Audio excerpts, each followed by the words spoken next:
இப்ப என்ன சொல்லிட்டேன்னு நீ இப்ப ரொம்ப ஓவரா பேசுற மலரு. இதெல்லாம் ஒண்ணும் சரியில்ல. உன் பேச்சு நடவடிக்கை எல்லாம் ரொம்ப மாறி போச்சு அப்படின்னு வந்து இப்ப லட்சுமி பேசிக்கிட்டு இருக்க. அத்தை, இதுவரைக்கும் நான் இருந்ததுதான் தப்பு. இப்ப எனக்கு எல்லாம் தெளிவா புரியுது. இதுக்கு மேல இப்படி அசிங்கப்பட்டு அவமானப்பட்டு இந்த வீட்டுல நான் இருக்கணுமா?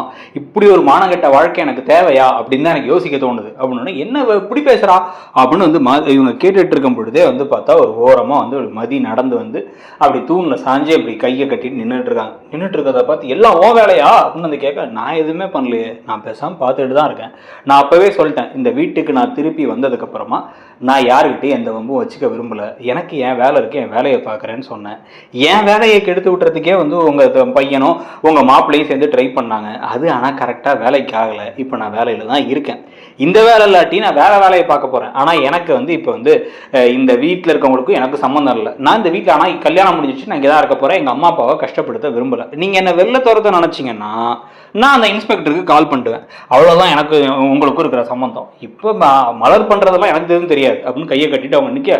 ஆனால் வந்து உண்மை என்ன அப்படின்னு வந்து பார்த்தா, மதி இந்த வீட்டுக்குள்ளார வந்ததுக்கு அப்புறமா இப்போ வந்து மலர் மதிக்கிட்ட மட்டும் இன்னும் பேசவே இல்லை. வந்ததுக்கப்புறம் அவங்களுக்கு வந்து கண்ணெல்லாம் கலங்கிடுச்சு, திருப்பி மலர் வந்துட்டாங்க வீட்டுக்கு அப்படின்ட்டு. ஆனால் அதை வெளில வந்து காமிச்சிக்காமலே இருக்கு. மலருக்கு மதி வந்துட்டாங்கன்ட்டு ஆனால் காமிச்சிக்காமலே இருக்காங்க. ஆனால் இதுக்கடையில் வந்து இவ வீட்டுக்கு வந்ததோட எப்படியாச்சும் துரத்துறோங்க. இல்லை அப்படின்னா இவ ஒன்று நம்ம முறைப்படி நடந்துக்கணும், நம்ம வழக்கப்படி நடந்துக்கணும். இல்லை அப்படின்னா இவளுக்கு உடனடியாக வந்து ஒரு அத்து விட்டுட்டு நம்ம பிள்ளைக்கு வேற கல்யாணத்தை பார்க்கணுங்க அப்படின்னு வந்து இப்போ வந்து லக்ஷ்மி ராகவன் கிட்ட சொல்லிக்கிட்டு இருக்கும் போதே வந்து எனக்கு கல்யாணமே வேணாம்னா கூட பரவாயில்லப்பா, ஆனால் இவ கூட வாழ முடியாது அப்படின்னு சுரேஷ் வேற தனியாக புலம்பிட்டு இருக்காங்க. இதெல்லாம் வேற வந்து பாவமாக வந்து நின்றுட்டு கேட்டுட்டு இருக்காங்க மலர். ஆனால் மதிக்காக அவங்க எதுவுமே பேசாமல் மதி வந்து வெளில உட்காந்து அப்படி திண்ணையில் அமைதியாக உட்காந்துருக்காங்க. முன்னாடி கிளம்ப உட்காந்துருந்த மாதிரி. அந்த சமயத்தில் வந்து இப்படி மலர் அவங்க முன்னாடி வந்து அப்படி ஏதோ தண்ணியை கொண்டு வந்து வெளில ஊற்றிட்டு இப்படி திருப்பி உள்ளார போகும் பொழுதே அப்படியே மலரை ஃபாலோ பண்ணிகிட்டே வந்து மதியும் உள்ளார வராங்க. உள்ளார வந்து மலர் வந்து கிச்சனில் எல்லாத்தையும் எடுத்து வச்சு தூங்குறதுக்காக ரெடி ஆகிட்டாங்க. வீட்டில் எல்லாருமே படுத்துட்டாங்க. படுத்ததுக்கு அப்புறமா நேராக வந்து இப்போ மதி வந்து மலர்கிட்ட வந்துட்டு அப்படிங்கிறாங்க. வேணும்னே வந்து மலர் நிற்கிறது தெரிஞ்சாலும் மதி நிற்கிறது தெரிஞ்சாலும் மலர் வந்து அவங்கள்ட்ட எதுவுமே பேசாமல் அமைதியாக இருந்த உடனே மதியே இப்போ பேச ஆரம்பிச்சிடுறாங்க. நீங்கள் என்கிட்ட பேசலை அப்படிங்கிறது புரியுது, உங்களுக்கு என் மேலே கோவம் இருக்குது, வருத்தம் இருக்குது அப்படிங்கிறதுலாம் எனக்கு புரியுது. ஆனால் நான் சொல்ல வேண்டியதை தெளிவாக சொல்லிடுறேன். சுயமரியாதை இல்லாமல் நீங்கள் இருக்கீங்க, நீங்கள் வந்து இது உங்களை மாதிரி என்னால் இருக்க முடியாது அப்படின்னு நான் சொன்னது உங்களுக்கு ரொம்ப காயப்படுத்துகிற வார்த்தையாக தெரிஞ்சிருக்கலாம். நான் சொன்னதோ சொன்ன விதமோ இல்லை வந்து அந்த வார்த்தையோ அது நீங்கள் எதிர்பார்க்காம கூட இருந்திருக்கலாம். ஆனால் உண்மை என்ன அப்படின்னா, நான் அப்படி உங்களுக்கு சொல்லியிருக்கக்கூடாது, அப்படி ஒரு வார்த்தையை பேசியிருக்கக்கூடாது, டக்குன்னு வந்து மூஞ்சில் அடித்த மாதிரி சொல்லியிருக்கக்கூடாது. அதுக்கு நான் மன்னிச்சிருக்கேன். ஆனால் நான் சொன்ன விஷயம் தப்பாக சரியான்னு கேட்டால் அது உங்களுக்கு உள்ளார தெரியும். உங்களுக்கு இப்போ என் மேலே இருக்க கோபத்தை விட நீங்கள் அப்படி தான் நடந்துகிட்டு இருக்கீங்கிறதான் உங்களுக்கு உண்மையாக இருக்கணும். ஏன்னா நான் இப்போ இந்த வீட்டுக்குள்ளார வந்து இன்னைக்கு அரை நாள் தான் ஆச்சு. அப்போ இருந்ததுக்கப்புறம் போயிட்டு இப்போ அரை நாள் தான் ஆச்சு. ஆனால் இந்த அரை நாள்லேயே இவங்க எப்படிலாம் வேலை வாங்குறாங்க, 5 நிமிஷம் அவங்க அம்மாட்ட ஃபோன் பேசுறதுக்கு இவங்க எப்படி பேசுகிறாங்கன்னு எல்லாத்தையும் நான் பார்த்துட்டு தான் இருக்கேன். இவங்கெல்லாம் வந்து ரொம்ப நல்லவங்க. என்ன இருந்தாலும் வந்து கல்யாணம் முடிச்சுட்டு வந்தால் அந்த குடும்பமும் நம்ம குடும்பம் அப்படின்னு நினைக்கிறதெல்லாம் வந்து ஒரு பெரிய விஷயம் தான், நல்ல விஷயம், பாசமான விஷயம். 2 குடும்பங்கள் ஒன்று சேர்ந்துருச்சு கல்யாணத்தாலங்கிறதுலாம் சரிதான். ஆனால் அவங்களும் உங்களை குடும்பத்தில் ஒருத்தங்களாக நினைக்கணும். வீட்டில் சம்பளம் வாங்காத வேலை செய்கிற பொண்ணாக தான் அவங்க நடத்திட்டு இருக்காங்கிறது தான் உண்மை. எல்லா விஷயத்துக்கும் உங்களை கூப்பிட்றது. ஒரு நாள் கிளம்பி நீங்கள் வெளில போனீங்க அப்படின்னா அவங்க உங்களை வேற எதுக்காகவும் மிஸ் பண்றது இல்லை. யார் சமைப்பா, யார் வீட்டில் பாத்திரம் கழுவுவா, யார் எனக்கு நினைச்ச நேரம்லாம் டீ போட்டு தருவா அப்படிங்கிறதுக்காக மட்டும்தான் அவங்களை மிஸ் பண்றாங்க. கொடைக்கானல் போன போதும் அதுதான் நடந்துச்சு, அதுதான் இப்பயும் நடக்குது.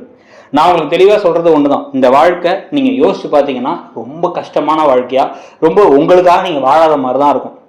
அப்படி இருக்கணுமா, இல்லை உங்களுக்குன்னு ஒரு வாழ்க்கையை அமைச்சுக்கிட்டு இப்பவே வந்து பவுண்டரிஸ்ன்னு சொல்லுவாங்க, இந்தந்த விஷயம் வரைக்கும் எனக்கு ஓகே, நான் இறங்கி வந்து செய்யலாம், ஒரு கட்டத்துக்கு மேலே லிமிட்டை தாண்டி எதையும் செய்ய மாட்டேன் அப்படிங்கிறது இருக்கணும்.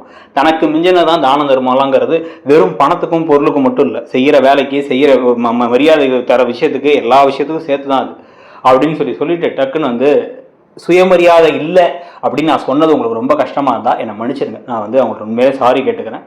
ஆனால் அதே சமயத்தில் சுயமரியாதை இருக்கா அப்படின்னு நீங்களே யோசிச்சுக்கோங்க அப்படின்னு மதி சொல்லிட்டு போயிடுறாங்க. மதி சொல்லிட்டு போனதுக்கு அப்புறமா தான் மலருக்கு கண்ணெல்லாம் கலங்கிடுது. அப்படியே அந்த கிச்சன்லேயே சரிஞ்சு உட்காந்து அப்படியே வந்து தேம்பி அழ ஆரம்பிக்கிறாங்க. திருப்பி மலர் இப்போ வந்து மலரை பார்க்கறதுக்கு மதி உள்ளே வராங்க. உள்ளே வந்தவங்க டக்குன்னு கிட்டக்க போய் அவங்க தோலில் கை போட்டுக்கிறாங்க. இவங்களும் கூட உட்காந்து இவங்க தோலில் சாஞ்சி எதுவுமே பேசாமல் அவங்க அழுதுட்டு இருக்காங்க. ஆனால் மலருக்கு இப்போ புரியுது, நம்ம என்ன நிறைய விஷயங்கள் தப்பு பண்ணுறோம், நம்ம வந்து ரொம்ப இடம் கொடுத்துட்டோம், இவங்க தலையிலேயே எல்லாரும் ஆடுறாங்க அப்படிங்கிறது அவங்களுக்கு புரியுது. இருந்தாலும் அதை எப்படி சரி பண்ணுறதுன்னு தெரியாமல் அடுத்த நாள் காலையிலையும் திருப்பி அதே மாதிரி சீக்கிரம் எழுந்திரிச்சு எல்லாத்துக்கும் எல்லா வேலையும் செஞ்சுக்கிட்டு இருக்கும் போதே வந்து மலரோட அம்மா மலருக்கு கால் பண்ணுறாங்க. கால் பண்ணி அந்த பொண்ணு பார்க்க போகிறோன்னு சொன்னோம்ல, அது நாளைக்கு தாண்டி, நாளைக்கு காலைல ஒரு 5 மணிக்கே கிளம்பி போகணும் அப்படிங்கிறாங்க. ஏன்னா அவங்க இந்த பொண்ணு வீட்டுக்கு போயிட்டு விசாரித்து எல்லாம் வந்து கோயிலுக்கு போகணும், அந்த கோயிலில் நல்ல நேரத்தில் போய் பார்க்கணுன்னா நிறைய விஷயம் சொல்கிறாங்க. அதனால நீ காலைல 5 மணிக்கு எந்திச்சு வர்றது உனக்கு கஷ்டமாக இருக்கும். இன்னைக்கு ஈவினிங்கே நீயும் மாப்பிள்ளை ராகவி 3 பேரும் வந்துடுறீங்களா? வந்து நீங்கள் தங்கிட்டீங்க அப்படின்னா நாளைக்கு காலைல கிளம்பி அங்கே போயிட்டு நாளைக்கு சாயங்காலம் போல நீ திருப்பி உங்கள் வீட்டுக்கு போய்க்கலாம். ஒரு நைட்டு தானே, இங்கே வரியா அப்படின்னு அவங்க அம்மா கேட்கம்மா, என்னம்மா அப்படி சொல்கிறேன், என் தம்பி கல்யாணத்துக்கு நான் தானம்மா எல்லாமே செய்யணும், என் கல்யாணத்துக்கு அவன் தானம்மா எல்லாத்தையும் செஞ்சுருக்கணும், அந்த மாதிரி தானம்மா, அதெல்லாம் நான் வந்துடுறேம்மா அப்படின்னு வந்து சொல்லிட்டு இவங்க உடனே வந்து சந்தோஷமாக போயிட்டு அத்தை மாமா அப்படின்னு போனால் என்ன அப்படின்றாங்க.